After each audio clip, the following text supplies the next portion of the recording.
எல்லோருக்கும் வணக்கம். இன்றைக்கி பொன்னாங்கண்ணி கீரை சட்னி எப்படி பண்ணலாங்கிறது குயிக்காக பார்த்துடலாம். அதுக்கு 2 ஸ்பூன் உளுந்து, 2 ஸ்பூன் கடலை பருப்பு, ஒரு பெரிய வெங்காயம் ஒன்று குட்டியாக கட் பண்ணி வச்சுருக்கேன், 5 பூண்டு பல், ஒரு பச்சை மிளகாய், 4 காஞ்ச மிளகாய், கொஞ்சோண்டு புளி, பெருங்காயத்தூள், அப்புறம் அரை முடி தேங்காயில் அதில் பாதி எடுத்து துருவி வச்சுருக்கிறேன். அப்புறம் பொன்னாங்கண்ணி கீரையை 3 டைம் நல்லா வாஷ் பண்ணி வச்சுருக்கிறேன்.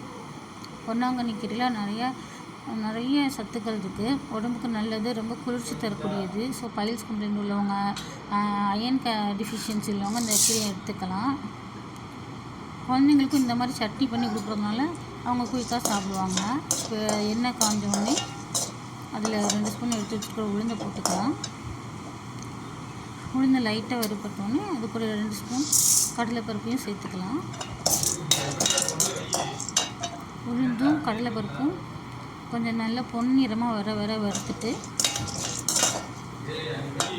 அது கூடவே நம்ம எடுத்து வச்சுக்கிற ஒரு பெரிய வெங்காயம் கட் பண்ணி வச்சுக்கோங்க, அதை எடுத்து போட்டுக்கலாம். வெங்காயம் லைட்டாக வதங்கவும் அது நம்ம எடுத்து வச்சுக்கிற பூண்டை நான் கொஞ்சம் கட் பண்ணி வச்சுருக்கேன்.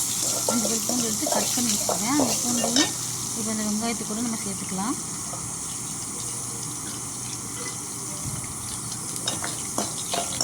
பூண்டும் வெங்காயமும் நல்லா வதங்கணும்.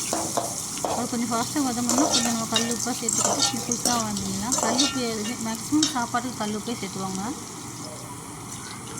அதான் உடம்புக்கு நல்லது. இதை நல்லா வதங்கிடுச்சு. இது கூட சேர்த்து நம்ம எடுத்து வச்சுக்கிற ஒரு பச்சை மிளகா, அது கூடயே நம்ம எடுத்து வச்சுக்கிற 4 காஞ்ச மிளகா அதையும் போட்டுக்கலாம்.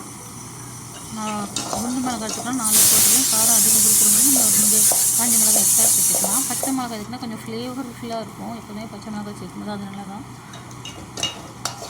ஃபுல்லாகவே பச்சை மிளகாய் சேர்த்து செய்யலாம். ஆனால் இப்போ அது காரம் அதிகமாகிடும் குழந்தைங்களுக்கு, அதனால காஞ்ச மிளகாய் சேர்த்துக்கலாம். அப்புறம் வாஷ் பண்ணி வச்சுக்கிற பொன்னாங்கண்ணி கீரை அது கூட சேர்த்துடலாம்.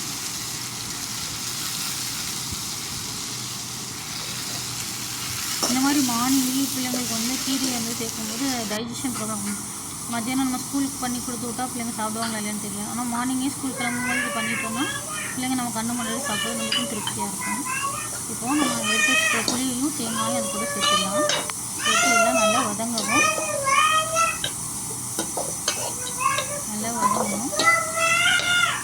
வதங்கினோடனே அதை கொஞ்சம் நேரம் ஆற விட்டு அப்படியே மிக்ஸி ஜாரில் சேர்த்து அரைச்சி எடுத்துகிட்டு வந்துக்கலாம்.